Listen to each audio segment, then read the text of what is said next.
Hey fandom, how's it going today? I'm going to be reviewing everybody's favorite Merc with a Mouth, Deadpool, written by Posehn and Gerry Dugan.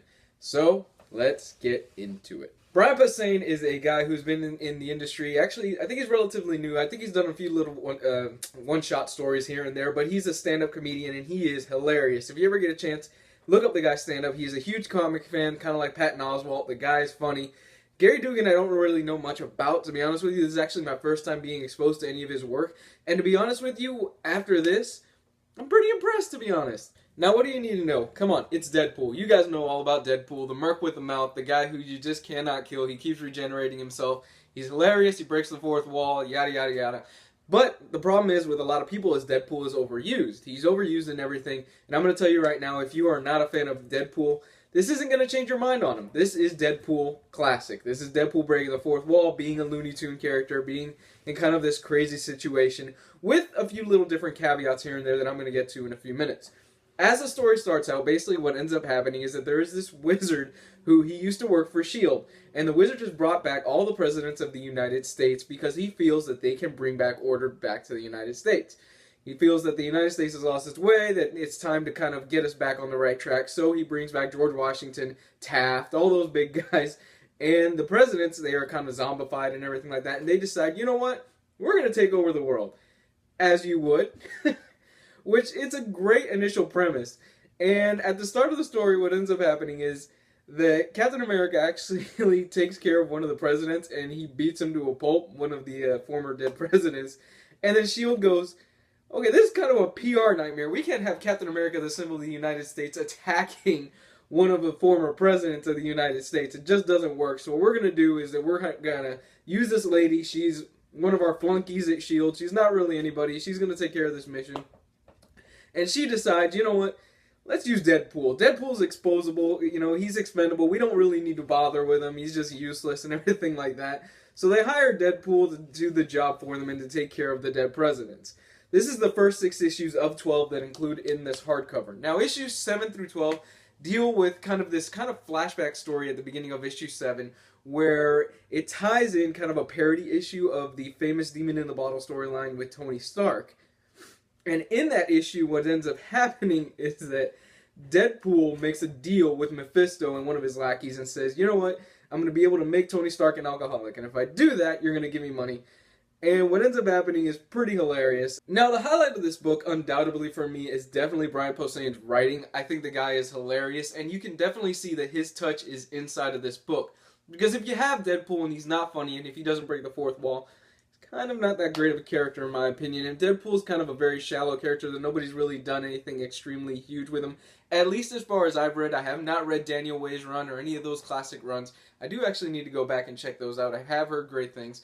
But to me, he's more of a Looney Tune character, and it's best exemplified in one panel where kind of Deadpool pops out like one of those classic Looney Tunes characters, and he's standing behind Teddy Roosevelt, and he's standing behind Teddy Roosevelt as Teddy Roosevelt is hunting inside of a zoo. It's really hilarious stuff. There's also this really great bit where these presidents kind of end up in East LA, and how they are dealt with inside of it is one of the funniest things that I've read in a really long time.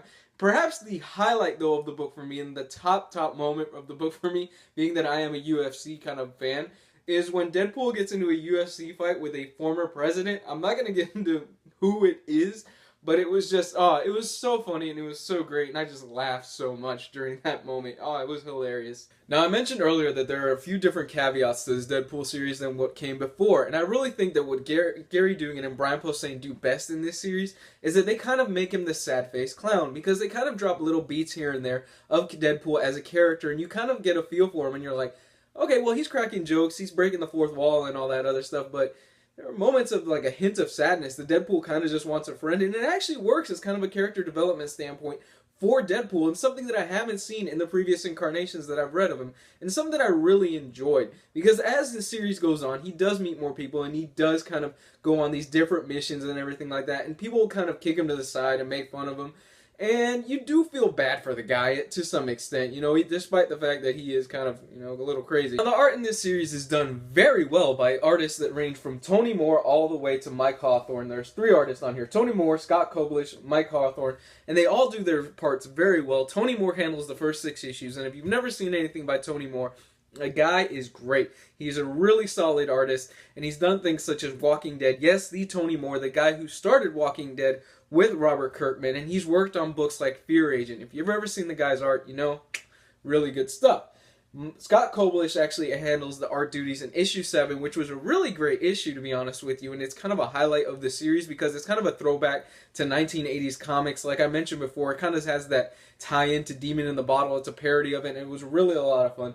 And then Mike Hawthorne closes out the other final issues in a very nice fashion. Very much a cleaner style than what Tony Moore did in the first 6 issues, but nothing that detracted from it. Very good, very solid artist on this book all the way through. From a hardcover standpoint and what Marvel's been putting out recently, I really did enjoy this. I thought it was pretty good, to be honest with you. And here is the jacket right there. And if you look at the back of the dust jacket, it even has a little thing that says, "This is the best Deadpool book you're holding right now. Deadpool." So Deadpool does his own little word blurb in the back. And I thought that was kind of a little nice added touch. You know, more breaking of the fourth wall and things like that. Which, speaking of breaking the fourth wall, I've mentioned it before a few times on this review, is that they use it very sporadically here, to be honest with you. They don't use it much, and when they do use it, it's very effective. I think they could get a little bit cute with that, and doing a little bit too much, it kind of gets annoying. So, there's the hardcover without the dust jacket, so you get a good look at it. Some of the special features that are included in here included a letters column where the writer of the letters column, who is responding to people sending in their comments, is writing it as if it was Deadpool. So it was kind of a nice little touch as well. There is a panel-by-panel breakdown of issue 7 that I thought was actually really nice and really cool. So you get to see that. There's not much else, to be honest with you. Variant cover gallery. I paid $24 with this, and it's 12 issues. Cover gallery, like I said.